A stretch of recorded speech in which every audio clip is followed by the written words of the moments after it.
gentlemen, welcome to another episode of Speak Screen Pup Speak. I'm Aaron, and joining me again, same as last week, is Michelle. Hello. But also, later in the show, we're going to be making history here, because we have our first ever actual guest via Skype, another Screen Pup. I'm going to save that surprise for you. Actually, I'm not, because I just realized I'm going to write his name in the article when I write this blog post. We're going to be having Lit Rock on later in the show. So just stay tuned for that, or you can just skip on ahead. But first off, Michelle and I, we're going to do the same stuff that we did last week. We're going to talk about a little movie news. We're going to talk about films we've seen recently. And we're also going to be doing a little bit of trailer talk. But first off, before we get to that, Michelle, how you been doing? I'm fine. That's good. Yeah, we both of us have been a little bit tired. This was supposed to have been up earlier in the week, but we have been busy. Not only has Audacity been crashed on me constantly, but hopefully I think I've got that fixed, but we also have a new little roommate living with us in the apartment. As you guys probably saw online, on the site, I posted a little forum asking for advice, because we have a mouse living in our apartment, which has never happened before. So if any of you have any advice, it's basically been driving us nuts, because we keep thinking we've scared it off, and then it just keeps coming back. If any of you suggest to watch Mouse Hunt again, I'm tracking down Nathan Lane and punching him in the face myself, because everybody has made that joke. I thought that was original at first, but I got it on screen, I got it on Twitter, people have been phoning me to say watch Mouse Hunt.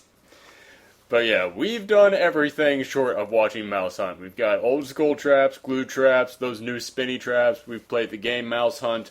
Damn it. We played. You mean we played the board game? Yes. Mousetrap. Mousetrap. God damn it! I've been preparing that joke all week for when we eventually record this, and I fuck it up. Womp womp. Bump bump. No. Wait, that music is copyright. I can't sing that. You're gonna get sued. I'm taking you down with me. The only thing we have left is that I'm going to set up a camera and we're going to do some paranormal activity shit with this mouse. See if we can find it in the middle of the night. Michelle, you saw Paranormal Activity, right? Yeah. Yeah, what do you think of it? Well, I thought it was interesting cinematography at the time. You know, it's like the found footage thing was still a bit new, but like now it's sort of like overdone, and I'm like kind of tired of it. Yeah, it's hard to recommend that movie to anyone now, but at the time it was pretty good. Although, you know, anybody who says, "Oh, I hated it," I can't really blame them, because the characters are such assholes in that movie. Yeah. Especially Mika. God, I wanted the ghost to just beat the crap out of that guy throughout the whole thing. But I really kind of dug it, because it's one of those movies that you need to see at home, because I watched it like right after it came out on DVD. And right after that, I went in, after I finished watching it, I went into the bathroom and reached for the shower curtain, and like a tiny gust of wind caused the shower curtain to move on its own, and I just stood there staring at it for a couple minutes. And I was like, yeah, I know it's not a ghost, but yeah, my mind starts playing tricks on me with a film like that, and it did that very well. So yeah, aside from the actors and actresses being complete assholes, but yeah, aside from that, I enjoyed it. Especially the fact that I love the pacing of it. It gives you that still shot of their bedroom, and every single time that it does, something happens, and it's always worse than whatever the last thing was. And I really dug that, because normally when you do scares in films, you don't quite know when it's coming, but you know what's going to happen. Mm-hmm. You know, if someone's walking through the woods with the flashlight shining around, you know someone's going to jump out, and you know it's just a matter of time, so you kind of like prepare yourself. In this, you knew exactly when something was happening, because the camera would specifically show you that night. So you knew something was coming. You just didn't know what it was going to be. Mm-hmm. You just knew it was going to be worse than whatever the last thing was. So your mind really does just start playing tricks on you. You don't know what the next thing is going to be that happens. And I really dug that about the movie.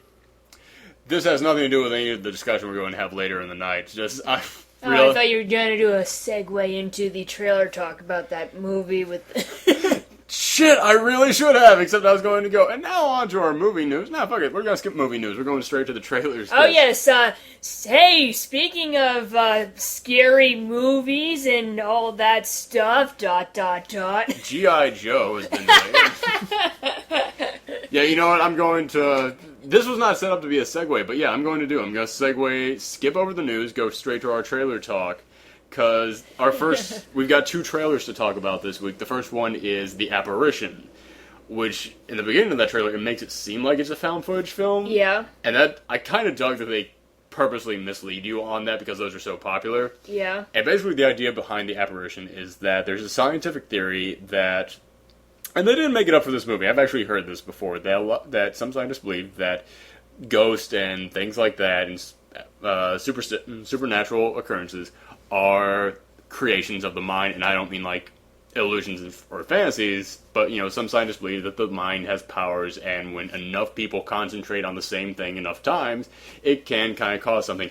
I'm not saying I believe that, and I have to point that out because powers. And I have to point that out because Michelle slowly started looking at me like I was getting crazy with each word that I said. So no, I don't believe that, but I do think it's kind of interesting. Maybe the mouse isn't real, and we just imagine that it's real. I still haven't seen the damn thing, so maybe. No, unfortunately, I'm the only one who's stuck around mouse watching. Yes. You're an artist, you get to work from home. I have to go out, so you're just stuck here with the roommate each day. But yeah, I think that's a very interesting thing to do with the movie, and I think it is a very interesting new direction to take a ghost film. Too bad that doesn't mean a goddamn thing, because this movie looks horrible. It's funny. It's like they explain like that they do like a science experiment to like see if this is real, like if you can like make these apparitions in your head real, and it's like then it's like it happened, and then I was like expecting like a wacky CGI ghost imaginary friend coming out, like sort of like Beetlejuice or. So you thought this was going to be a comedy when you were going into it? No, I was kind of expecting like that twist, like in certain comedies right.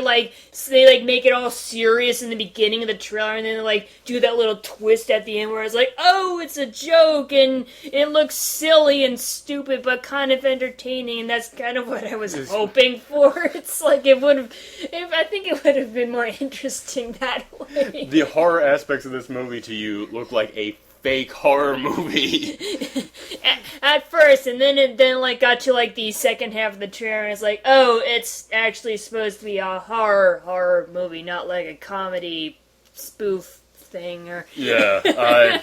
Oops. and I mean, like I said, the idea that someone creates a ghost through their mind and through concentration, and it spreads to people by fear and superstition, and like the more people talk about, the more power it gains.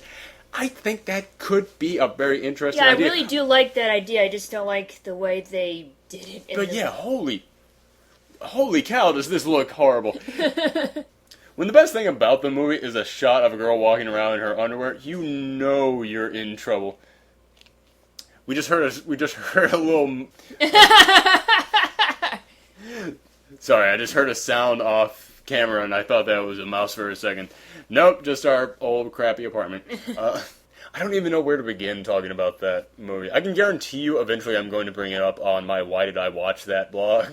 Because eventually it's going to be at the Blockbuster bin for like $1. But I guess, but then again, it might be one of those cheesy, entertaining bad flicks, Which sometimes there are. Yes. By the way, we just got done watching Shark Night. That's not one of them.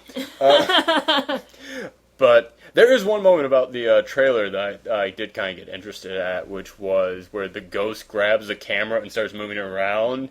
And I started thinking, could they actually make a found footage film from the point of view of whatever monster it is that they're after? It's like I hear a human. I swear to God, there's a human. All my zombie friends think I'm making this up, but I swear to God, I saw a real live human. Monsters Inc. 3. Oh man. Oh man, you know what? Actually, yeah, you could do like some kind of like a post-apocalyptic film where there's just mutants out in the wayside and like humans are supposed to be extinct and like one of the mutants finds a camera and is freaked out by it or something. I don't know. Why am I pitching horrible ideas to Hollywood? They don't need any more. Well, think of it this way. If you get all these bad ideas off your chest, then you can keep all the good ideas for yourself. But yeah, enough about that shit. the other trailer we watched was for The Great Gatsby, which I've been hearing about this for a long time. Great Gatsby was based on a novel, which I don't really need to explain to you guys, because we all had to read it in high school. And by read is like skim through it, because we pretty much forgotten what's happened. That's the thing, is that my English teacher, when I read that book, he didn't really talk about the story structure at all. He only talked about what it said about the history in the 1920s. That's basically it. And because of that, I don't really remember much about the story, but I remember every little fact about the history of that time. Yeah, The Great Gatsby, it's one of those films in which they're trying to create a CGI world of, like, the 1920s or 1930s of the past, which is becoming a popular thing. Like, we were just talking about a Gangster Squad last time, and how that kind of looks like. It's almost all CG, almost, because it has that overly stylized look to it.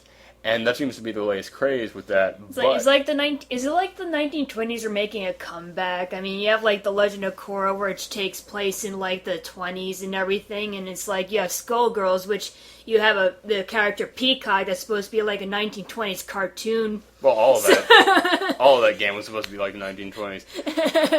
I think the Great Depression is making a comeback, but no, and I actually kind of think it works in this movie. Because The Great Gatsby, he was one of the few very wealthy folks around at the time, and he was one of the new money guys who had all this wealth, and, because of that, everything around him was fabulous and big and great, and was known for throwing these amazing parties. And I think that by creating a totally, a super stylized world through computer graphics, it really does enhance that, and creates almost like a bit of a fantasy to it. And also, I gotta say, a bit of surrealism. Yeah, and I am so glad to see Tobey Maguire in something good again. Because Tobey Maguire, oh man, that guy has just been haunted by the curse of Spider-Man for the longest time. And I always liked him, even before the Spider-Man films. He was in a film, I can't remember what it was, but it was with Michael Douglas, where they were both writers. And he was fantastic in that, and I love that movie, even though I can't remember the name of it. Something Boys, I remember that. So I'm glad to see him coming back, especially after I heard that on Rise of the Planet of the Apes, he was supposed to be the James Franco role, but they kicked him off because he tried to make changes to the script. Which, granted, yeah, when you're Tobey Maguire at that point in your career, you should just be happy to take that. And then Rise of the Planet of the Apes turns out to be a massive success.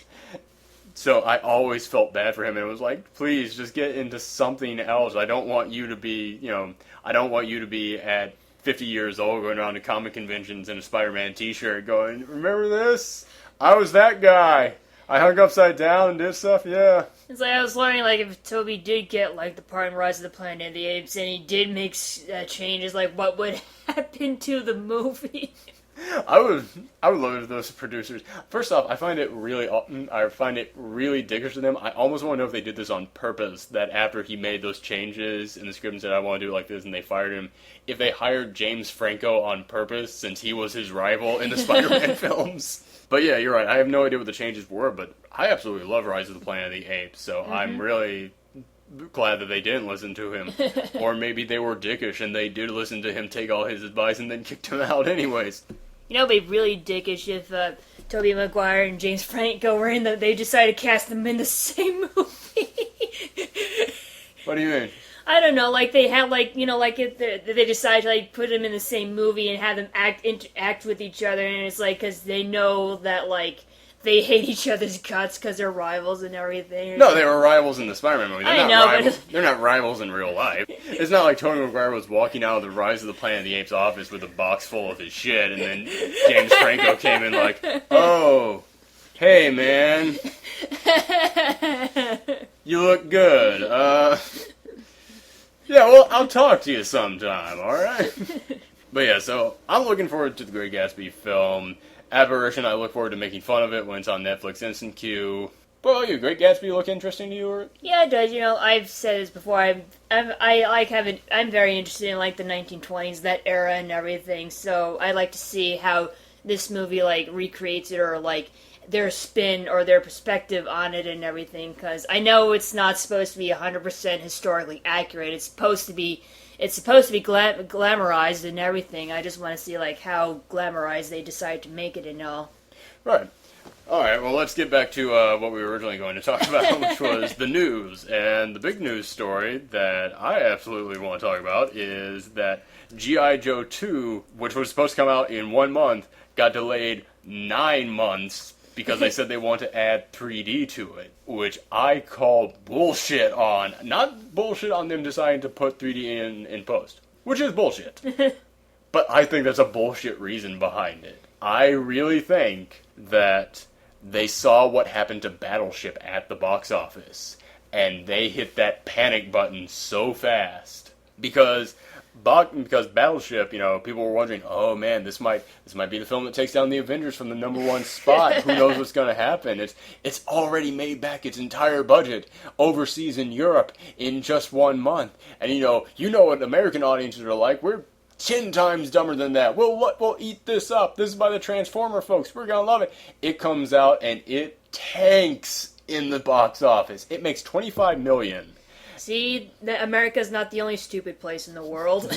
Americans are smarter than you think. Yes. It only makes $25 million at the box office, which during like the spring season or something, hey, that's fine. This movie cost over $200 million to make. Generally, the rule is that when your movie comes out, you want it on its opening weekend to make at least a third of what it had been made, of the budget that it had, or maybe, a fourth if you think it's a film that's going to have legs and stick around at the box office. This barely made like 11% of what its budget was, which is... It's really shocking to me. This is a weekend where smart people won at the box office. The American people, you can call them dumb all you want, but there are those moments where we all collectively look at something and just go, I see what you did there. I know what you're trying to do, and I'm not falling for it. So I think that, Hasbro was like, yeah, G.I. Joe, the first one was really dumb. We're going to make this one really dumb too. Nobody cares. And then they just see how bad it tanks. And they go, okay, the Avengers is there. Dark Knight Rises is coming in over here. Prometheus is here. Oh my god, this is the year of like smart big blockbusters. Nobody wants this anymore. Yeah. So not only are they delaying it 9 months just to get away from the summer movies, it's not even going to be a summer movie next year. They are trying to bury this, I think. What are your thoughts on it? Yeah, I honestly think that they realized, oh shit, we were not prepared for all these blockbusters this summer. There's no way in how we are going to be able to compete with all this. We have to do something to, postpone this so we can, get some money out of this. It's like, oh, we can, amp it up with 3D. People love 3D, and it'll take time to make it 3D, so by the time we put it out, all these other blockbusters would have their money and everything, so... Yeah, exactly. They tried to find a dead space in next year's lineup to put it out. Don't get me wrong, a lot of people were looking forward to G.I. Joe, and hey, the fact that they killed everyone in the first movie, in the first 10 minutes of this one, gave me somewhat of hope. I can't help but smile at this, because yes, this is, to me, a story about Hollywood going, oh crap, this is not the year where the really big, dumb movie is going to be the one that comes out on top. We need to, head back into the hills and regroup a little bit. But yeah, that was the big news story that I wanted to get to. Well, there's one more that you might want to talk about. They're apparently making a Fraggle Rock movie, which I didn't even know about. They've got their writer for it now. You love Fraggle Rock, I know that, yeah. And you also love the Muppets movie, which just came out. Which didn't just come out, it came out well, December. I honestly don't know anyone who's not a fan of the Muppets or any of Jim Henson's work, so... But yeah, so do you think that Fraggle Rock, they could make a good movie about, or? I honestly don't know. It can either go one way or another. It can go, in the good universe, down the good path where everything is nice. Earth 1. Yes. like they would actually, use puppets and everything, like Jim Henson would do, something like the Labyrinth or something like he did, or and like big and fascinating with like actual puppets. And they did amazing stuff in those yeah. films. Yeah, I mean, like we were watching a little documentary on it, and like just seeing that like that big rock thing that comes out the side of the mountain. That wasn't a guy in a suit. That was a giant robot puppet that he was controlling with a little remote control. Why don't they do that anymore? That really impressed me. Because puppets take up time and space. And that leads me down to the bad universe, which it's like Smurfs, the movie Smurfs, where everything is CGI and they suddenly find themselves transported to modern day, like New York or San Francisco or some other modern place, and they do fart jokes and shit like that, and I really, really, really, really hope it doesn't turn out that way. Yeah, the only thing that makes me like have some hope for this is because the Muppet movie was a huge success. Mm-hmm. People, went nuts for it, both critically and, audience-wise. It made a lot of money, and, I mean, it's got like a 95 on Rotten Tomatoes. It was a massive success. And I think studios said, let's do something like that. Whereas, other films that do go the fart joke route, as you put, they don't often make as much money. Sadly, that's not true. I just remember how much money the Smurfs made. So, but yeah, I think that the reason why Fraggle Rock is getting made is because the Muppet movie made so much money, and so clearly they did look at that, and they went, make us something like that. Now, the big question is of whether or not the talent they get behind it is as big of fans of Fraggle Rock as the talent they got behind the Muppet movie was the Muppets, because the people working on the Muppet movie, they knew the Muppets. Mm-hmm. I mean, there were so many little details in there when I was watching it. There was a moment in which they go backstage and you see the goat eating the paper. I was like, that was from the show, and it was a joke that no one ever talked about. I didn't even remember that joke until just now. These were people who knew the Muppets hand in hand. So yeah, it all kind of depends on the love that the people who are working on it have for Fraggle Rock. Mm-hmm. Would you like this to kind of like what the Muppet movie was, where the Fraggle Rock thing, the whole series that you had seen existed, and this is now them years later, like new people finding out about them or something? Or would you like this to be like a reboot, like a start from scratch kind of deal? Actually, like this is gonna be kind of a little bit of both, but neither. It's like the way I would picture it is like Fraggles would be like, stories that like parents tell their children, and then like the children grow up and they discover that the Fraggles actually are real, and or something like that. I really like that idea. I think that's got legs. I like that. Alright, so yeah, that's all the news I had. There's more news, but you guys see the front page. You know what's going on, Hollywood. You mean the front screen. The front... Nicely done. But yeah, before we go into our little interview with Lit Rock, let's just talk about a couple movies that we've seen recently. We haven't really been to the theaters that much recently because we've already seen The Avengers, and what else is out there? Battleship, but we don't want to see that. No. Bad movie. Bad. Go away. You sunk my box office. So yeah, we've been watching a lot of stuff just either on Netflix Instant Queue, or, we picked up a couple of new movies that came out on DVD. We watched Chronicle, which we had not seen before. We watched that for the first time. I gotta admit, I really like that movie, and speaking of found footage, that's one of those films that shows that found footage doesn't have to always be... it doesn't have to always be horror films. You can do interesting things with it. And I've heard a lot of people criticizing that film, saying, we don't need found footage for this. This could have been fine without found footage. I absolutely disagree. I don't think the found footage was always used great in that movie. There are moments where... there's a character in there. He's not the main character, but he has a love interest she's a video blogger, so she videotapes everything. Mm-hmm. And it seems so crammed in there, and they are just trying to come up with an excuse for her to hold a camera. And there's a scene where the two of them are talking to each other at a party, and they're not even really holding the cameras up. But they're still framing each other just right in that, and it almost seems like it's much clearer footage when they're doing it that way. Mm-hmm. Like it was shot by a totally different camera. And so it does stumble on a little bit then. And I think they could have come up with some more clever excuses, especially involving that girl, to have the camera. But aside from that, the camera is absolutely a necessity, and they do find clever ways of using it. And the reason it's a necessity is because this isn't really a spoiler alert, because it's what the entire movie's about, and it's in every commercial for it. The main character of the film becomes the villain. Mm-hmm. It's, you do not follow the good guy in this movie. The good guy is the supporting character. The villain is a kid who, he gets the crap kicked out of him by his dad. His mom's dying of cancer. Everyone at school beats the crap out of him. He's just an absolute loser.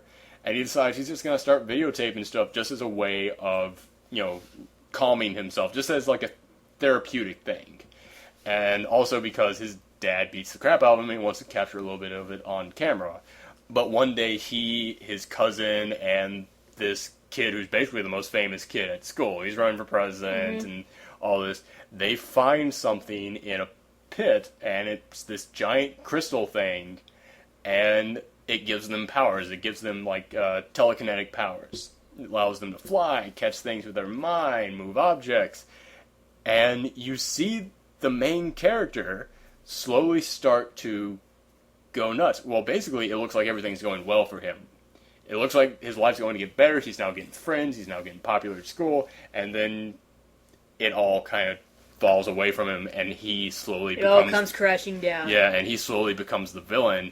And first off, how many movies do you know out there where the main character is the villain? And I don't really mean American Psycho, where it's some serial killer we follow around. I mean, he starts off nice and slowly becomes a villain. I mean, that is so rare in Hollywood. But there is X-Men First Class with Magneto and all that stuff. That is true, but there were two protagonists in that one. This one, there's really only one protagonist. I guess, yeah. Yeah, but you follow it. But you follow this kid, and he's so sympathetic. And you so can understand where he's coming from. And the reason why is because it's a found footage movie. You see everything that he experiences through the first person point of view.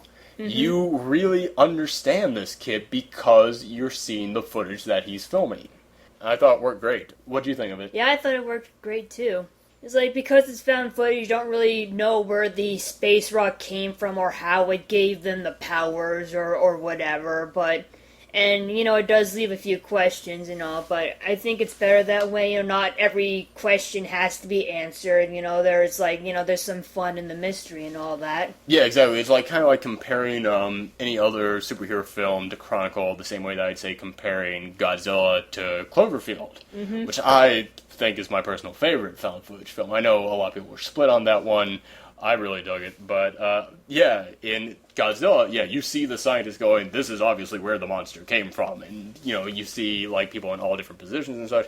In Cloverfield, you don't know what's going on, it's just people running for their lives, and because of that, you feel so much more of the terror that they feel, because you don't know there's some government guy going, yes, we have this all under control, and yes, this is the origin of the creature. It's just what you would do in that situation if a big monster came crashing down into the city. Mm-hmm. But aside from that, we've just been watching a lot of stuff on Netflix Instant Queue. And one thing that I recently watched was something that I've been wanting to get off my to-watch list for a long time. Buckaroo Banzai Across the Eighth Dimension. The Adventures of Buckaroo Banzai Across the Eighth Dimension. Which you watched a little bit of that, just a little bit, and... I gotta say, Buckaroo Banzai, I see what they were going for. And I really like what they were trying to do. They were trying to create an American Doctor Who. Some quirky, really smart guy who dresses funny and, has got a group of companions around him. And, solves really weird mysteries from outer space or different dimensions or crime and things like that. I just don't think they did it very well. There was a blog that Ghost of Ghost Dad started on the site called Movies That You Would Love to See Remade or Rebooted. And that's probably my big one, is Buckaroo Banzai, because I think you could absolutely do it very well. Buckaroo Banzai, he's a scientist and a physician and a doctor and a surgeon, and then he decides to give that all up and travel the world and study kung fu and karate and become a samurai, and then he gets a group of really close friends, each with different skills and abilities and personalities, and he gets them together in a rock band, and they travel across the country singing in clubs, and he also still is a mega super scientist, and in this movie he travels into the 8th dimension and faces aliens coming back from that dimension wanting to take over. This sounds like it could be, if done right, very, very good. And yeah, it's not trying to take itself seriously. Like, they're trying to present you with a really good, great adventure, but at the same time it's doing it tongue-in-cheek. Like, they know how crazy it is. Like, there's a moment in there in which Buckaroo Banzai gets lost in New Jersey, and so the guys in the band just get on the radio and just go, I can't remember what they're called, but it's like Buckaroo Banzai's fan club. I think they're all called Blue Blazers. And he goes, calling all Blue Blazers, Buckaroo Banzai is lost in New Jersey. And you see some little kid with like a ham radio in his basement, and like clearly they're trying to say, yes, Buckaroo Banzai is the biggest star in the world and has like fans in every corner of the planet. So clearly they're trying to make a joke of it, while at the same time presenting you with a fun space-type adventure. I think you could absolutely do something very cool with that. Like I said, it's basically they were trying to make a Doctor Who kind of character for America. And I would love to see somebody do that right. I just don't think that these folks really did. But I bumped up, when I rated it on screen, I bumped my score up an entire point because it's got probably my favorite ending credit sequence I've ever seen. So yeah. That was one of the parts that you saw too. It's just Buckaroo Banzai. They've got this really great music in there. Everybody out there, go on YouTube, look up the Buckaroo Banzai ending theme. It's this really great poppy, upbeat music, and it's just Buckaroo Banzai walking through this big abandoned lot, and all of his friends slowly start joining him, and they all just kind of start walking in unison to the music. Like, they're not dancing, they're just kind of walking, but hitting the beats of it. And the choreography that had to go into that, it's that type of choreography that doesn't even really seem like it was choreography. It just seems like walking, but it's just like, no, they actually were like trained. Step, step, step, you move here, you do this at this point to match this part of the music. I really enjoyed it. So it left you on such a big upbeat mood that it's like, I can't give this any bad score at all. So yeah, it's one of those movies that's worth watching just so that you can kind of see what they were going for, because they've tried to reboot Buckaroo Banzai so many times, and I would absolutely love to see it done correctly. Alright, that's just a couple of the films that we've watched recently. We're going to go on to our big topic now for the evening, and then right after that we'll have the interview with Lit Rock, hopefully, if Audacity works. And this weekend, Snow White and the Huntsman is coming out in theaters. It's this new reimagining of classic fairy tale, and I really like reimaginings when done correctly. Yeah. Like, I like when people take a very different look at a story that we all know very often. Like, I'm one of those few people out there who kind of like the idea when people take some movies, not a lot of movies, but when they take some movies from other countries and try to make American versions, because I like the idea of them trying to reimagine it in a different country. That doesn't mean it's always good. In fact, 90% of the time it's bad. I'm fully aware of that. Let me just say, I'm fully aware 90% of the time that when they take a movie from another country, it's bad. But I always like the idea of saying, well, yeah, what if this happened in a different country? And the same thing is going on with the fairy tales at this moment. I like the idea of them taking classic stories that, we imagine for children and completely reimagining it either in a different time or in a different tone or for a different audience. Once again, they haven't all been good. In fact, when you look at like Beastly, Red Riding Hood, which I can't, that seems still like a joke to me that they made that Red Riding Hood movie with Amanda Seyfried. And what was it, Mirror Mirror that recently came out? Yeah, they haven't all been good. Snow White and the Huntsman comes out this weekend, and it's getting mixed reviews so far. Who knows how it's going to be. But once again, even if it's bad, I don't want this trend to stop. I want to see somebody keep doing it until they get right. It's kind of like the video game movies to me. No matter how many shitty ones get made, eventually someone's going to do it right, and then everybody's going to kind of understand how to do it. So, yeah. I recently submitted to the Screen Pups the question, what fairy tales would you guys like to see get made into movies? And now I'm just going to go through and read a couple of your responses. Accurate Max said, I would love a Hollywood adaptation of Journey to the West. if they don't try to make it realistic and stay close to the source material, it could work. I have seen some episodes of the show, but I was never into it. I think it could benefit with more bigger budget and access to more talent. Not only that, I am in the mood for some Crouching Tiger, Hidden Dragon type kung fu fighting. Now, Journey to the West. Are you familiar with this story? No. It's, was it Japanese or Chinese? I'm blanking on it. Should have done my research. I'm bad at this. Journey to the West was a piece of Chinese folklore, which was all about Buddhism and many other elements, but it's most commonly known in kind of the geek community as it's the story that kind of inspired Dragon Ball. It's, it was all about the Monkey King with the, he had a staff that extended to great size, and he basically gets trapped by this priest who then forces him to kind of follow him on this journey. There's all kinds of magical things, talking pigs, demons, all these sorts of things. They're basically traveling to Shangri-La. I really, it's been years since I actually studied any of this, so I am just kind of throwing out you the memories that I have of it. But I do think that it is one of those things that could be done pretty well. I remember a couple of attempts that have been made at it. Like, I remember Jackie Chan and Jet Li did a movie not too long ago, in which basically they were playing the characters from that movie. They were playing the characters from that book. I remember Jackie Chan, I think, was the Monkey King in it. But yeah, I think that's one that absolutely could be done because, yeah, there's lots of, mythological stuff in there. You give them, a Lord of the Rings budget, and yeah, you'd have, all kinds of crazy creatures in that. I think it could be done excellently. Next up, we have the Crimson Avenger. I'd like to see someone adapt the Grimm Brothers version of Hansel and Gretel adapted for the big screen, in quotation marks, or a version of the story that isn't a comedy. And he links to the Hansel and Gretel Witch Hunters movie, which is coming out next year, starring my boy. Who is his name? My man. I've loved him ever since Hurt Locker. Jeremy Renner. That's his name. But yeah, Hansel and Gretel. What do you think about that for a feature-length movie? Actually, I think it might be interesting in if it takes place in modern day society. With the obesity epidemic and everything, we can have I don't know, instead of an old witch, maybe the old witch would be disguised as this humble old woman who owns a restaurant, and her food is so good but so fattening, and nobody ever wants to leave, and they all just want to keep eating and everything. But I don't know.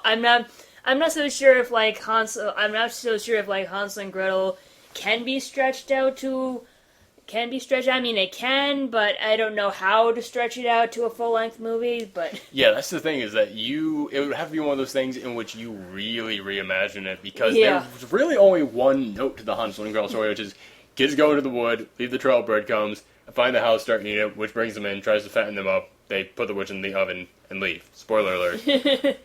So yeah, it's one of those things in which, you would have to stretch it out, make the kids, maybe they did keep coming back. Yeah, exactly. They keep coming back. The lady keeps inviting them to come back or something.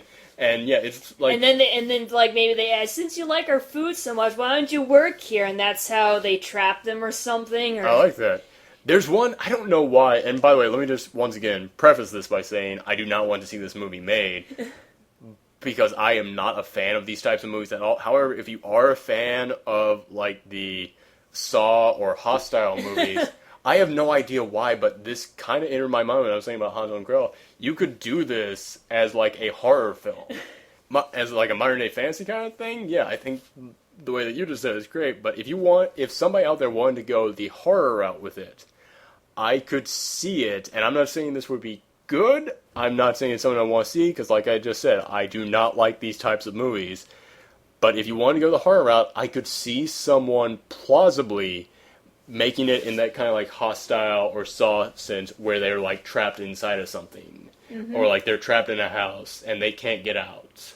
And, there's some kind of, the witch is an ever-present villain inside the house. You're trapped in the house, and the only way you can escape is to eat your way out.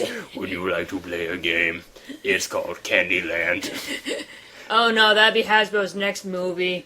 Besides, Candyland's the only one of those movies I can actually plausibly see them doing. But yeah, that's true, but... Yeah, that's the other thing, is that I don't really know how you turn food and, like, stuffing the kids up into, like, a threat or something when the kids are trapped there. By the way, if it's a horror film, it's gonna be college kids or something. But still, it's like, I can't really see, like, where that would go, but I could still kind of plausibly see it happening. Once again, don't want to see it happen, but I could see it plausibly happening. Like, if somebody decided to go that route, I'd go, whatever. Like, I wouldn't go, what the fuck is this? Like, I'd actually look at it and go, whatever. I can understand it. Next up, we've got Cherry Bomb, who says, I love fairy tales. Well, I wish there was a Sleeping Beauty adaptation and not a Maleficent one. Although I think a Maleficent movie does sound promising, Beauty and the Beast I'm looking forward to as well. Beauty and the Beast, yeah, they tried that with Beastly, which was garbage. Beastly was beastly. Yes. Beastly was real ugly. No one loved that film. It died a beast. But yeah, once again, I think Beauty and the Beast, that's one that people have adapted over and over again into different generations. Like, I remember the TV show with Ron Perlman back in the 80s. You know, that was a success. Well, success in, like, the geek culture. I have no idea how long it actually lasted, but that is one that I do think, you could adapt, I was times. thinking, like, what if there's, like, has there ever been, like, an adaptation of Beauty and the Beast where, like, the woman actually becomes the beast and it's the handsome man who has to, like, see beyond her beauty in order to break the spell, or... You know what? I really think... I never thought about that, but with Twilight out right now, which is about a woman who has no fucking personality at all, and has nothing likable to her at all. In fact, she's kind of a bitch, but she still has men swooning over her. I guarantee you, if you made a movie about a woman who just felt incredibly ugly and, like, she ugly and had a mean personality, and yet there was still some hunky guy that wanted to be with her no matter what, it would be a shitty movie with horrible reviews, but the audiences would come out in droves for that film. I guarantee that would work. And as for Sleeping Beauty, first off, she mentions, I'm assuming this is a she because it's got a woman on the icon. By the way, I picture you all look exactly like your icons. So if someone has a cat for an icon, you assume they're a cat? I picture as a cat typing out the keyboard. But yeah, she also mentions a Maleficent movie. I really would dig the idea of seeing a Maleficent movie, kind of like the Broadway play of Wicked. Yeah. Which was all about the Wicked Witch of the West? Yeah. East? I don't know. It's the West. Okay. Which I know you saw and you absolutely loved. Yes, it was very good. Yes.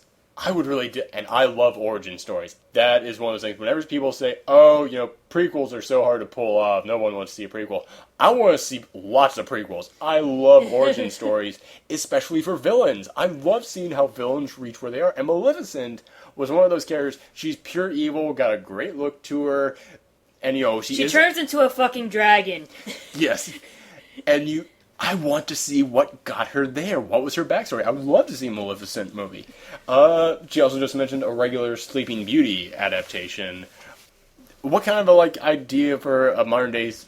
What kind of do you think Sleeping Beauty only really works in the old saying of castles and dragons, all that, or do you think there's any other kind of interpretation? Well, the only other way I can think of it is if Sleeping Beauty is actually in a coma and they're and she's hooked up to the wire and everything, and it's their family's debating whether to cut her off or not, and that is true. In a weird way, in a weird way, any coma story is a Sleeping Beauty story.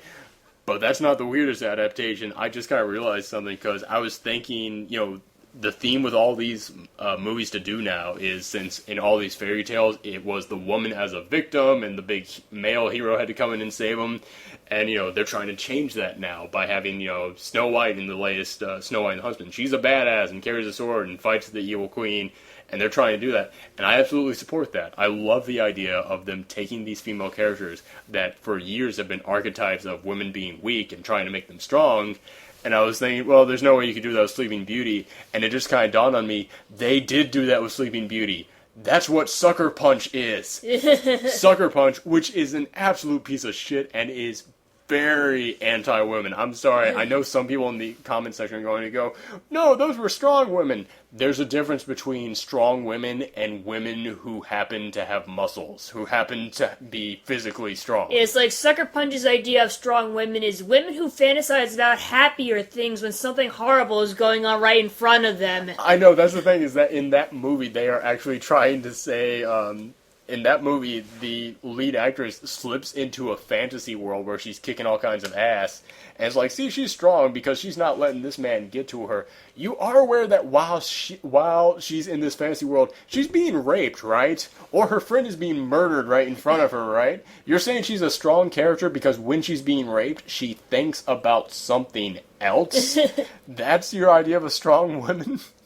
It's the woman who does the crossword puzzle in her mind to pass the time while the big chef is raping her in slow motion because it's a Zack Snyder film. This is what rapists want women to actually think women think about. It's like That's very true. I'm sure that a lot of rapists, after they rape a woman, they go through and go, well, I hope I didn't just ruin her day. And it's like, no, I was picturing me slaying zombie Nazis. So yeah, you're not even factoring into my day.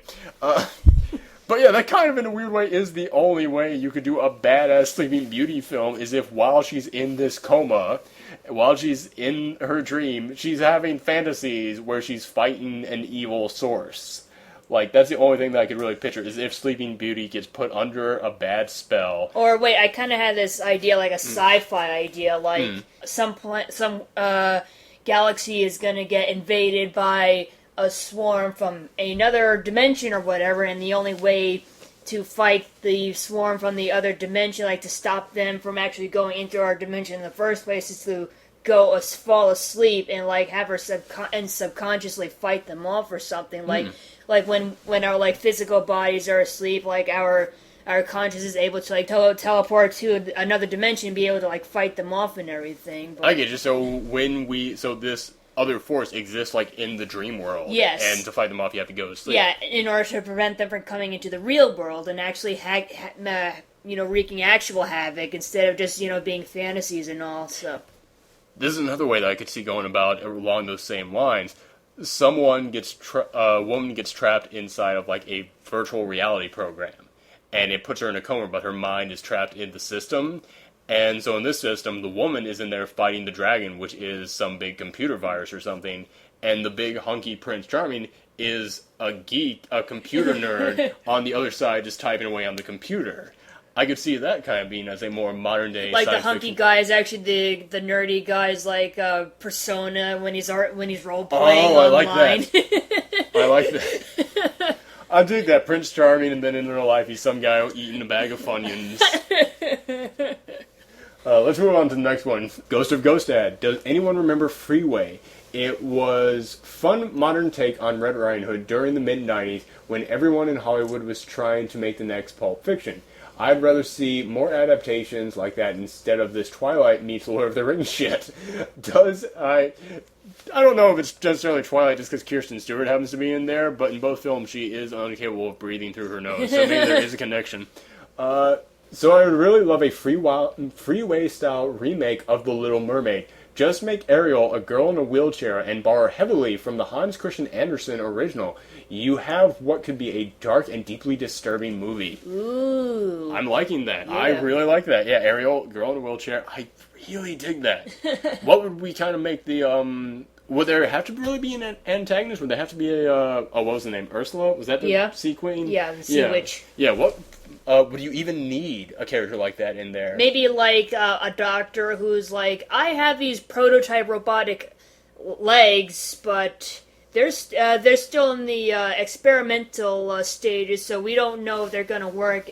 But she's like so desperate to like walk again that she's willing to go for it or something. It's like, so there wouldn't be like an actual protagonist. It's just that antagonist, but like just like misunderstanding and like being too headstrong or something, or like, I can see that. Yeah, it's her own personal demons. It's like like maybe the like I guess the more would be like accepting certain limitations and just being happy with who you are, and you don't like. I could see that, or maybe like the bad doctor is someone who's like, well, you could always just amputate your legs and put on the these metallic ones. Yeah. Basically, and she wants to decide if, what do I want to do? Do I want to be able to walk on these, metallic legs, or do I want to, keep going around this wheelchair? And it has to be kind of like her decision.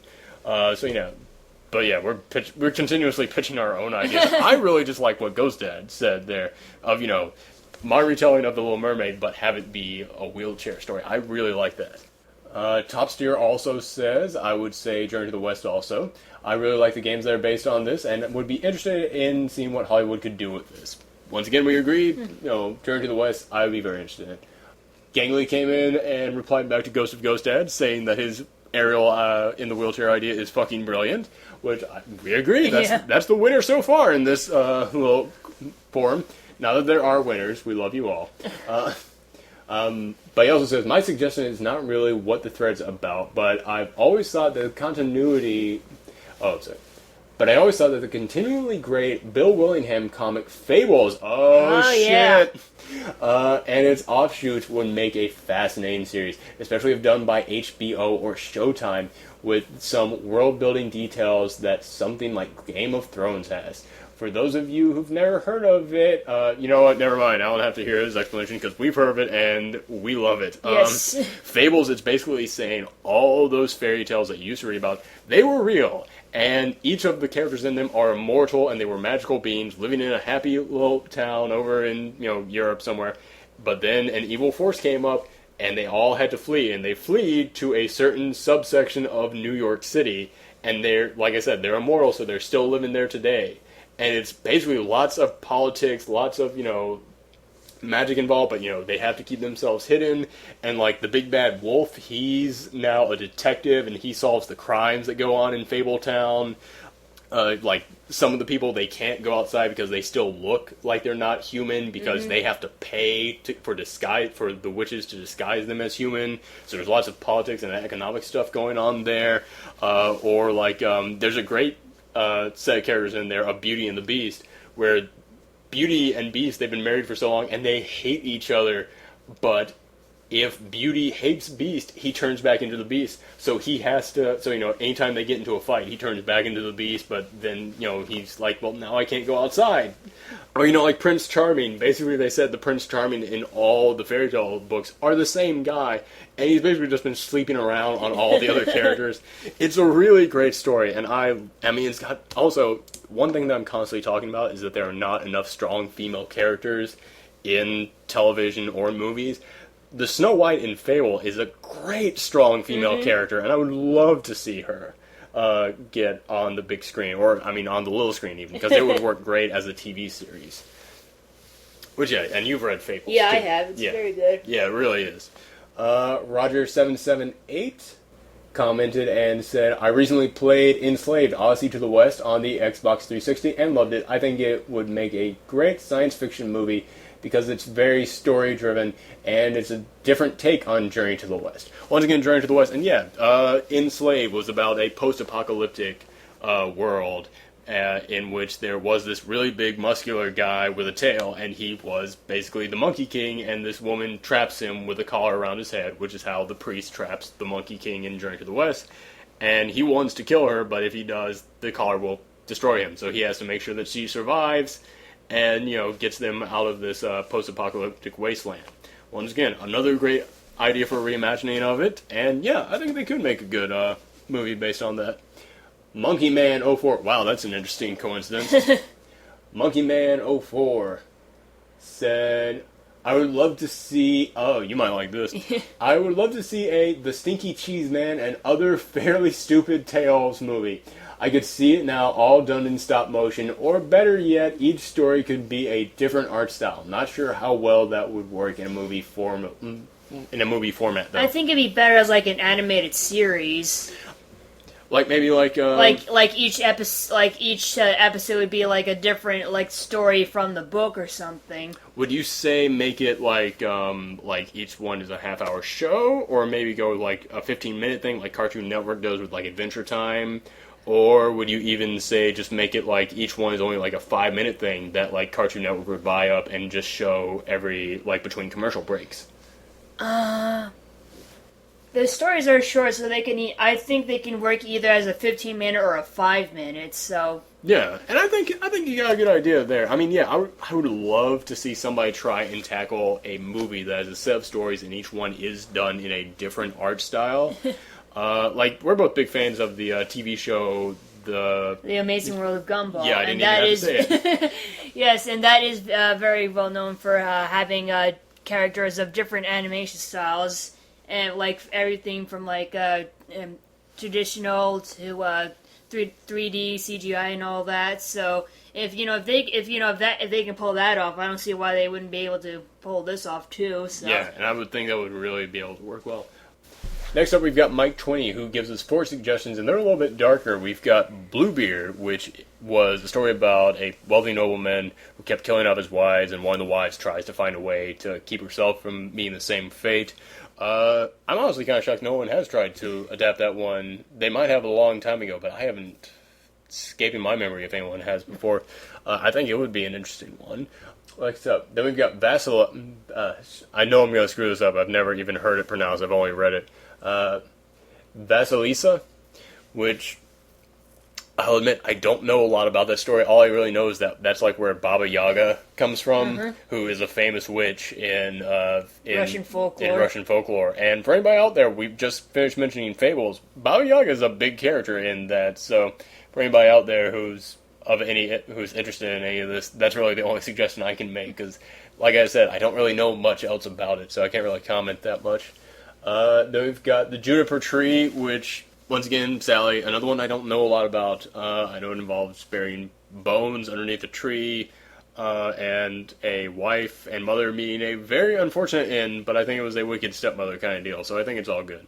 And then lastly is the Robber Bridesmaid, which is kind of like a Robin Hood kind of a film about Robber Bridegroom. Sorry, what did I say? You said bridesmaid. Someone needed to rob that movie. Rob me of my time. I'm kidding. I actually like Bridesmaids. The Robber Bridegroom, which, Sally, I don't really know much about each of those. I wish I could comment more, but I don't really know a whole lot about. Let's see. Then we've got Penguin Dust, who says, I watch a lot of anime, which I would never be able to guess from his avatar. Or hers, you don't know. Or hers, I don't know. And 3 that always pop up are Momotaro or the Peach Boy. I know that one. Peach Boy, child by name Peach Bit, goes on a journey. Kind of like, it was basically kind of like the Japanese Pinocchio in a way. I think that'd be interesting. Princess Kaguya, or Tales of the Bamboo Cutter, in which, luckily he gave us descriptions. So, I will just read his description of Princess Kaguya, because I don't really know that one that much. In which, again, the hero is born in an unusual manner. In the story, she is found in a stalk of bamboo and raised by human parents. Princess Kaguya is grown into a woman of extraordinary beauty and was sought by 5 princes. She assigned them each a difficult task, and the one who succeeded would win her hand. However, all failed, and one even died. The Emperor of Japan heard of her beauty, and upon seeing her, he too asked her for her hand, but was refused. She claimed that she was not of this world, and later it was revealed that she came from the moon. Depending on the version, she was sent to Earth either as a punishment for her safety during a celestial war, or for her safety during a celestial war.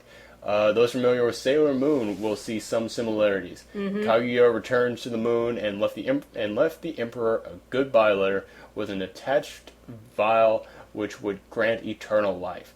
But the Emperor, overcome with sadness, did not want to live forever without her, so he sent his soldiers to burn the letter at the peak of the tallest mountain, closest to the moon.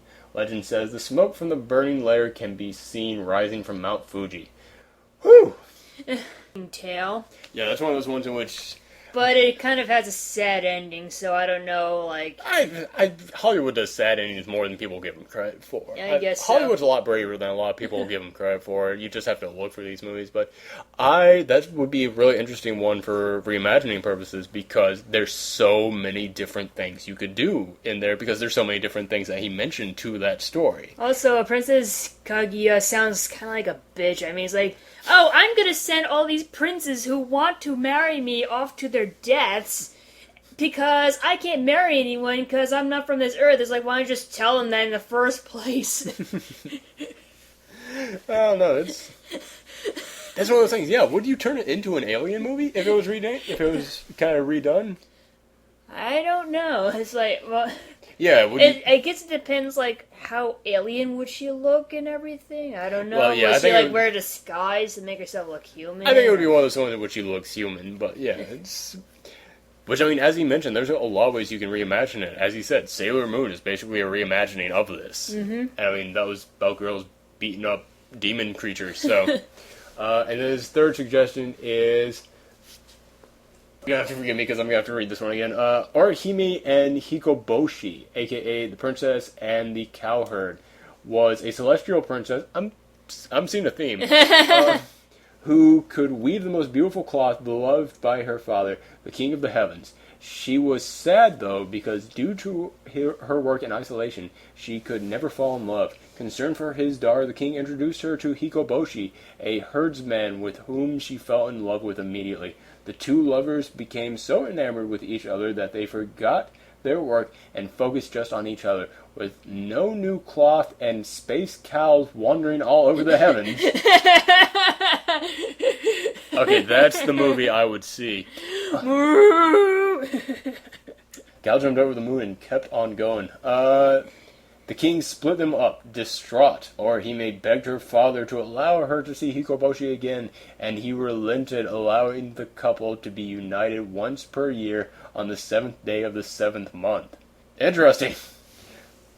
That's one in which, yeah, if you were going to reimagine it, I could see them doing like a space opera kind of a deal to it. Like, yeah, in a weird way, that almost sounds like it's, like Star Wars might actually have taken a little bit from it, because Luke Skywalker was just some poor little farmer out there in space, and, I mean, granted, Princess Leia turned out to be his sister, but I don't care what George Lucas said, he didn't know that when he made the first movie. So yeah, maybe that's what he was going for originally, because I know that he borrowed a lot from Japanese films, Japanese stories, when he was making that movie. So, yeah, I could see that one kind of being some kind of a space opera. Oh yeah, but he says, I'm not sure how well these could be adapted, but after seeing DreamWorks' Puss in Boots and Disney's Rapunzel, at the very least they could provide a jumping off point for something more modern. Yeah, like we were saying, yeah, you take these and you could find ways to adapt them. You can find ways to adapt any of this stuff. And that's the thing that I really like about these fairy tales, is because, like I said, I like the idea of reimaginings. You can reimagine the hell out of fairy tales because they're so, like, basic stories that can be manipulated into any setting. Before we go, I mean, because that's the last one we've got, we're recording this on a Thursday night, so somebody else could comment with something after this, but sorry, we record this already. Too late. But before we go, is there any fairy tale that you'd be interested in seeing get adapted? Well, there is one, and actually is getting adapted. It's the story of the Snow Queen, and Disney is picking it up, and they're gonna make it into a CGI, just like they did with Tangled, and they're gonna rename it Frozen. That's interesting. That seems to be their new pattern with going with these, because I think they are trying to kind of distance themselves from any from the more classic. They're trying to update these more with giving them new names, but still keep the charm there. Yeah. So the Disney charm that we all know and love. Oh yeah, I absolutely love Tangled. Oh yeah, it's great. Yeah, and which, by the way, speaking of Disney films, I just realized Disney did a fantastic reimagining of a fairy tale, Frog Princess. Yeah. Yeah, because the Princess and the Frog. Princess and the Frog. My bad. But yeah, because that one, I remember when I was listening, they said, yeah, we're going to update this, we're going to set it in New Orleans, back in the early 1920s. 1920s. And I remember reading that going, what are you doing? Why are you going this route? And then I actually saw it, and man, I love that film so much. I was blown away by Princess and the Frog. So yeah, that is a very successful adaptation of it. And, they had a great villain in, what was his name? Dr. Facilier. I knew you would know that. But yeah, that's a great adaptation that they did. So yeah, I would be really interested in seeing where people could take more of these. I would really they've been trying to do this one for the longest time. I'd like to see someone successfully do Jack the Giant Killer. Get a good budget behind that. You could do something really fun with that. But yeah, that's really all I can suggest. We're going to turn now to our first ever interview. Thank you for sticking with us through all of our chats. We're going to turn now to our first interview with another Screen Pup. We're going to Lit Rock. And before we go, I'd like to thank Michelle for joining me, because it's just going to be me on this next segment. And I'd like to apologize to everyone, because I don't use the microphone to record on Skype, because then you can't hear them. So I had to just use my computer microphone. So Lit Rock sounds fine. I'm going to sound even more gargled and jumbled than I normally am. So just bear with it, but it's a good interview. I hope you guys enjoy it. Okay, welcome to the first ever, dude, I screwed up on the very beginning. This is off to a roaring start. Welcome to the first ever interview on Speak Screen Pup Speak. Joining me today is Lit Rock. He's one of the top contributors here one of the most active members of the Screen community, and he's one of the newest reviewers for the site. Everybody welcome Lit Rock. Hello, everybody. Or as, I guess everybody knows your name of Matthew Marco from... Yep. So yeah. Let's just start off, like I said, you're one of the most active members of the site. What really got you started with movies, and what really made this a passion of yours? I've always been into movies. Grew up as a kid watching a lot of movies. My mother is really into movies. Grew up as like a horror fiend, staying up all night watching horror movies. The writing about movies is more recent. Last 2 years, seeing people write online in a really passionate way got me interested in doing so as well. Eventually, after you see a couple thousand movies, you need someone to talk to about them, and the internet's the best resource. Yeah, I think that's what really is when everybody realizes that they're a big film buff, is the moment that you can no longer really talk to people about movies just around you. You have to go and search out other people who know exactly what you're talking about. So yeah, Screen is such a great place for that. Yep. Let's talk about some of the stuff that you do for the site. You run multiple different blogs for the site. On Mondays, you do one called Criterion Cuts. On Wednesdays, You do one called Directed Viewing. And you've also been doing a rotating segment throughout the year, all about the films of James Bond. You want to tell us a little bit more about each of these? Okay. Criterion Cuts is more, it's my passion project. It's the thing that I really love to do that I know nobody reads. If people don't know, the Criterion Collection's a set of like independent or art house or foreign films, home release label. They just get films from all over the world and restore them usually and put them out. Obscure stuff, arty stuff, but it's definitely a broad variety of things. Let's see, Directed Viewing, is how I get through my Netflix queue, basically. That is how it started. The easiest way of thinking of it is going through a director's filmography from start to finish. As many movies as I get a hold of, sometimes it's not everything, and I write about one a week. Right now I just started a project on Lars von Trier, and just finished one on Kubrick. Which actually went over pretty well for the most part. People have opinions about Kubrick. I like that. Kubrick has always been one of those directors that really struck a chord with a lot of people and really kind of stuck out in their mind. He really had a flair for insanity, I guess is the best way I can kind of the best way that I can kind of put it. And I don't just mean like characters go insane in the movies that he makes, because that's not true in all of them. Only in a very few of them, but there just is this just kind of layer placed over many of his films that this is not for the regular person. This is for somebody with a very unique vision when it comes to watching movies. At least as far as I can tell. I agree. I always loved about Kubrick that I always heard this story about how he invented a look, which you just watched all of his movies. Tell me if you noticed this. I've heard and I've seen in every movie that I've seen where he has a look where it was called the Kubrick look, where someone would smile while tilting their head down while looking up with their eyes, and someone said he made someone do that in each of his movies. I wouldn't say it's in every movie. Shining, Full Metal Jacket. Oh, and I had another one right off the top of my head that was a great example of this. I could have sworn there was someone in 2001, wasn't there? No, not Clockwork Orange. That was it. Obviously. I think those are the three that have it like the most prominent. Maybe it's in the other ones. I really like those are the ones that stand out to me, but those are also the ones that are most about people being crazy. Yeah. And of course, there's other ones about robots being crazy. So, Yeah. You also mentioned Scorsese. I was speaking with you earlier, and you mentioned him as being a particular high point of this project of directed viewing. Yeah. We might as well just admit to everybody listening, we already recorded this once. Yeah, and, let's not even try and work out. So we're trying to have this conversation again. And yeah, I talked a little bit about Scorsese. Scorsese for me was the thing that turned me from someone who was writing about movies and enjoying doing that as a hobby, to someone who wanted to write about movies as like a thing that he does with his life. Those movies were all amazing and all life-changing, profound experiences for me.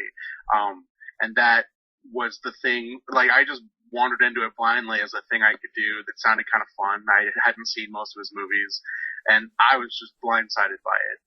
Not prepared for what that would do to me watching those movies. I agree. I think that was the thing that really got me into film as well, was I was just going through a Suncoast, which is a sentence no one has said in years. And and they had like a very cheap DVD of Taxi Driver. I was like, I always heard that this was a good movie, and I picked it up, and it was like revealing a whole new layer of filmmaking to me. It was like my first step into professional film. I gotta remember those profound ones. Those ones that, like, yeah, that just drag you along. Those are the best movies. Absolutely. And let's go into your Bond feature that you do on the site. Well, considering the rest of my features are a little on the obscure side, I felt going into this year, Skyfall's coming out after multiple years of delays due to MGM going under, and it's the 50th anniversary of Bond. On film, anyway, not books. I know. Everyone says you should read the books. I'm not reviewing the books. We're not book critics here. What? We're not book critics. There are book websites out there for people. Exactly. So I'm doing Bond every other Friday right now. Actually, I will continue to be doing every other Friday until December, I think. And it's been great fun. People like their Bond, and there's an array of opinions about James Bond movies that is shocking to me. Ones that I absolutely hate have their defenders. I'm sure when we get to some of the ones that I love that are a little weirder later down the line, people are going to be trashing them, and I'm okay with that. What do you say are some of the weirder ones that you really love? Going through this all, I had seen a decent number of Roger Moore and Connery and Pierce Brosnan because he was my Bond. But I had never seen Lazenby, which I ended up loving his movie, and I hadn't seen the Dalton ones. And the Dalton ones ended up being my favorite version of James Bond. Really? Which really surprised me. They're like in this weird thing where they'd just gotten done with Roger Moore, which were like these cartoony genre mashups, and they apparently, obviously wanted to take James Bond in like a more grounded way of doing the character. And so there are these really angry, like, low-key crime dramas. I want to compare the second one especially to Michael Mann's Miami Vice movie, which if you haven't seen is amazing. It just, like, if you want to crawl inside Michael Mann's head for good or bad for 2 hours, that's the movie to do it with. It's a great experience. But that's what those movies are. They're like these just violent crime drama things more than they are like intrigue or espionage. Yeah, would you say that each Bond does in fact have a different style? Because I know the most recent ones seem to be influenced kind of by the Bourne legacy, which at least that's what most people have been telling me. Quantum of Solace definitely was as a movie. I wouldn't say Casino Royale was as much. I mean, maybe. Like every action movie that came out after Bourne has some Bourne in it. For sure, but it wasn't, I wouldn't call it like a Bourne, like I wouldn't say that they are primarily inspired by. I see what you're saying, yeah. It's just more of like that's kind of the flavor of these kind of films during this There's time period. There's a distinct lack of shaky cam in Casino Royale. That's true. Those Bourne movies could have just as well been found footage films. It was The first one's not actually that bad. It's when you get into the second one that they just go for it. Okay, yeah, I always kind of skip skip the first one, and I just watched the second two, because my dad was hooked on them, and he bought the second and third one and just gave them to me, so. Yeah, I'd actually missed those when they first came out for whatever reason. So I just watched them, I think earlier this year, or maybe late last year. And, yeah, I was kind of surprised by those movies. They're pretty good. I thought as, like, mass market action cinema that they would be garbage because I'm a bad person like that, but enjoyable movies. I wish Matt Damon did more things that people apparently wanted to watch. Mass market action films are bad? You didn't like Battleship? As did the rest of the country. Speaking of that, that's a pretty good segue into, because you mentioned this yesterday, I wanted to talk a little bit about you now joining the Screen Company, or family for lack of better terms, and you've actually become one of the critics for this site, meaning that you have to go and now see tons of films, at least one each week. Are you now seeing a lot of movies that you regularly wouldn't see? Would you normally go and see a film about once a week, or? I try to get to the movies once a week if I can. Sometimes more, like around end of the year when all the awards bait comes out, it's like 3 times a week, and it's exhausting and ridiculous. During the summer months when it's big, giant action movies that I might not necessarily want to see, it used to be more like once every 2 or 3 weeks. Now that I've got to go once a week, sometimes, yeah, I'm seeing things that I normally wouldn't. But, first off, the Screen staff, Stacy and Sadie, have been incredibly generous about allowing me to pick the movies I want to see. They have never said no to any of my suggestions yet. And, it's not a bad thing to see movies that you normally wouldn't see, especially if you want to write critically about them. Seeing things that might not interest you or might be actually terrible is a great way to inform and develop your opinions about movies in general. Because if all you watch are great movies, you will have no context for what a bad movie is or why. Yeah, it's one of the blogs I write on this site is called Why Did I Watch That? And it's just basically me. It's not even like me critically taking an examination of something. It's just me ranting about the worst films I've ever seen. And I've gotten people who have sent me notes saying, why would you do this to yourself? Would you even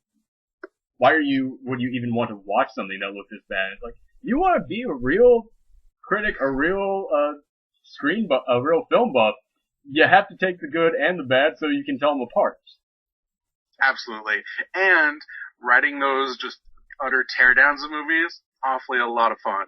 I don't need therapy because I can just go and do that. It's basically, that's my time on the couch each week, is I just go in and rant about Shark Night. Which will be the next one I talk about, because we just got done watching that. Holy crap. Oh, I haven't seen that. So we're talking about, no, that was Piranha. So Shark Night. Shark Night was the one that wanted to be Piranha. Yeah, right? Exactly. I haven't seen any of these, so I'm just... I didn't watch Piranha. I didn't see that one because it was one of those ones... I heard that one was okay, but I don't know, like... Yeah, people tell me it's one of those movies that was trying to be bad on purpose, which is so hit or miss with me, so I was kind of like, oh, wait on that one. So, I still have yet to see it, but... And topical, because Piranha 2, let's just call it 2, comes out this weekend.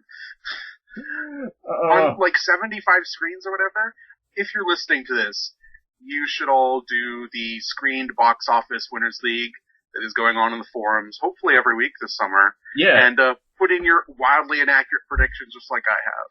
I know, I went into that, and I'm so fascinated by the numbers that go into these, like, cause I actually used to do that for a living. I used to take, like, opinion polls on these films and such of what people were, and expectations, and, like, try and figure out how many people would be coming to these things. And, as someone who did this as a living, I still have no clue. No, nobody does. It's like, if you do it regularly, maybe, if you're good at it, you get a sense, but it's all like alchemy at this point. Nobody knows.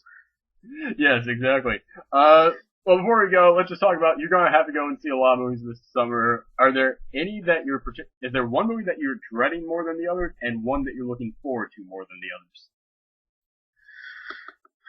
Movie that I'm dreading more than the others. I gave you an answer yesterday, and I wanted to think of a different answer for today, but I don't think I'm going to have a different answer for today. Oh, wow. I think it's going to be Dark Knight Rises, which is maybe a controversial choice, but... Hold off, Screen Pup. Don't write your angry letters yet. Let him explain. I really like Christopher Nolan as a director. Memento was one of those movies that got me into movies in a very serious way when it came out. And so I've been following his career since then. And, I don't know, as we go on, the Batman movies that he does specifically just appeal to me less and less. Especially coming right off the Avengers, which was like this big, loud, goofy, like stand up and cheer kind of superhero movie. Mm-hmm. The gritty, serious social commentary of Batman scowling for 2 hours just sounds so tedious. I'm gonna go see it. I really hope it's good. I'm willing to be wrong about this. Be happy to be wrong about this, but it just doesn't look particularly interesting. Yeah, that's a good point that you pointed out, is that no film critic wants to go and see a bad movie. Absolutely not. Yeah, Never. exactly. All film critics wish they were wrong when they were going into a movie, because a lot of people, I go to a lot of sites, and there's always someone in the comments going, oh, you wanted this movie to be bad. Like, no one wants to sit through a 2-hour bad movie. Yep. I'm gonna go see Snow White and the Huntsman tomorrow for review, and I hope that movie's great. I have no expectations because critical opinion so far has been really up and down. Yeah, it really is. I don't want it to be bad. I want it to be great. Me too. That thing it's got a very interesting visual style to it. Well, not even interesting. I think the visual style looks really good, but yeah, it is such a coin toss for me. I have no idea going into that one. But yeah, one movie that you're looking forward to the most this summer. Alright, before I give this answer, I just want to say, because since we talked last time, my most anticipated movie ever has been announced. Ooh. And it is 2 years away, which is the most painful thing in the universe. Today, Fox put out their release schedule for 2014, which includes next year there's going to be a 3D re-release, if you care, of Independence Day. I heard about that, and I thought it was a joke at first, almost. No, of course it's not a joke. I'm curious because those are all practical effects. Ooh. And so seeing those in 3D could be really interesting, but I'm also one of those people who really hates Independence Day, so I probably won't see that. I saw it when I was a kid, and I remember I used to watch it over and over again because I liked it so much, but I have almost changed all my opinions about the films I liked when I was a kid, and I have yet to watch it since because I know what my opinion of it will be now if I watch it, so yeah, I can't blame you. But included in that list was Dawn of the Planet of the Apes. Ooh. The sequel to last year's amazing revival of the Apes franchise, Rise of the Planet of the Apes. Which, leading up to that, I wrote a series of articles about all of the Apes movies, minus the Tim Burton one, which I did not watch and probably never will again.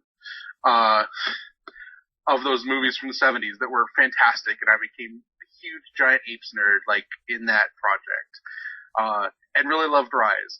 And so seeing that movie announced and knowing James Franco probably won't be in it and that Andy Serkis is going to be in it, that's very excited. Andy Serkis was the breakout star of that film, in my opinion. And titled Dawn of the Planet of the Apes is amazing, evoking Dawn of the Dead and the incredibly lengthy, cheesy titles of this series from its inception. When you had Battle for the Planet of the Apes and Conquest of the Planet of the Apes. Yeah, and you will be happy to know I'm currently doing the list of the Screen Pups' favorite movies that they've been submitting to me, and so far I think all but one of the Planet of the Apes films is getting on there somewhere, except for, once again, Tim Burton one does not count. But yeah. Rise of the Planet, Original Planet, Battle for Planet of the Apes, Conquest of the Planet of the Apes, Beneath the Planet of the Apes. I believe they're all on there somewhere, so. Conquest is mine. Love Conquest of the Planet of the Apes. Conquest, that was the one, let's see, Escape from the Planet of the Apes was one where they go back in time after the bomb goes off. Conquest takes place in the heady year of 1993, when all of the world's pets have died, so humans have been raising these apes as pets, and the apes are slowly becoming smarter, and eventually ends in the horrible, very low budget, so it takes place in like one abandoned shopping center that they shot at night. But the revolution of the apes, and it's a fantastic movie. All those movies, going in, you need to know that they're not huge spectacles, but they're really smart about their social commentary, and all those 70s sci-fi movies are great about that stuff. They're just full of ideas. Oh yeah, that was a time in this country's history where where people were finally starting to realize, especially with issues like race, that it was time for a change, and so many people in power did not want to allow that, but the Hollywood crowd was all behind it, so they used film for that, and you saw that everywhere in the 70s. Yep. Yeah, the Omega Man is one of my favorite examples. I haven't seen that one. I need to. It's in my queue. I just haven't gotten around to it. The Omega Man is really good. It's Charlton Heston, zombies. Yeah, isn't it an adaptation of Matheson's I Am Legend? It is. Story? Yeah. That's exactly what it is. Yeah. But yeah, so I didn't give you a real answer. Sorry about that, because we should cover the real answer. That's very good point. The real answer for the movie I'm most excited for this summer is Step Up Revolution, which I'm sure everyone's like, what? Why? If you have not seen the Step Up movies, they're not well written. They're probably not well acted. They really aren't well acted. But they are well directed, and they are great dance musicals in the tradition of your Fred Astaire's and Gene Kelly's, which were also not great movies, but great dance musicals. They're a great time to go into in the middle of summer. You go sit down in a dark place and watch people dance on film well for 2 hours. And that's always a great fun. I've never been disappointed by those movies. Now that they're on a on-off year with the Fast and Furious movies, every summer has something I'm looking forward to. Mm-hmm. So that's the movie I'm really excited for. In 3D, because these movies are shot in 3D, and they use it really well, because dancing is a thing that deals with spatial relationships, and so having that on film in a way that portrays those spatial relationships well, great fun, good to watch. Recommend it to anyone with an open mind. Yeah, I with those dance movies, I always compare them to martial arts films. When you go to them, you're not really going in for the story, you're going in for the martial art of it. Absolutely. Yeah, and when you go to this, you're going in to see amazing dancing, and I'm glad to hear that about the 3D, because I hadn't heard anyone mention that in any reviews of the last one, of whether or not the 3D actually works in these movies. I'm pretty sure, I think it was Roy who reviewed it. They mentioned the 3D was really good, and I saw it in 3D and really enjoyed it. Any dance movements in 3D I'm probably going to see. There was a dance documentary called Pina that came out earlier this year in 3D that was also really good. But no one's going to see that in 3D ever again, so never mind. Oh, if you're one of those rich folks who have a 3D television, which I have no idea how those even work yet. Can I derail this for a public service announcement? When a movie comes out in 3D, everybody, you should make sure and check and see if it's shot in 3D. And if it's shot in 3D, maybe go see it in 3D. Yeah, it's an extra like $3 here anyway. I mean, I understand I live in the middle of the country, so my tickets at most are like $11, and that's where some people start. But movies in 3D that look great, Hugo was amazing in 3D. I know, there was a part in Hugo in which I woke up super early to go and see that movie, so this is not a reflection on the movie itself, but there was a moment where I started yawning just because of how early I woke up, and then I quickly closed my mouth because I saw a piece of dust flying towards me. I was like, oh man, I don't want to swallow that. And then I realized, that's just on the screen. That's how good the 3D looks. I actually thought this room was covered in dust. Yeah. Man, I hope Scorsese shoots more in 3D, because he knows how to do it. Herzog shot a documentary in 3D that was amazing. If you ever get a chance to see Cave of Forgotten Dreams, which is on Instant in 2D, in 3D, do so. Find a way to do so, because it's great. But yeah, the movies that are shot in 3D that aren't super CG heavy, because, like Avatar might as well be an animated movie. Oh yeah. Being honest. And animated movies for me, 3D is whatever, take it or leave it. But live action movies that are shot with 3D cameras usually are worth seeing in 3D. If the director's any good. Obviously. Yeah, I was about to say, don't go and defend the Resident Evil 3D movies. I saw that movie in 3D. I'm not going to defend it, because that movie's trash, but I go see all those movies. Okay. But yeah, this was fantastic getting to have you come on. I'm crossing my fingers that the Audacity will finish recording it this time. But yeah, thanks for coming back on, man, and doing this again. This was an even better interview than the first time. Anytime. Thank you very much, and thanks for tuning in, Screen Pups. See ya.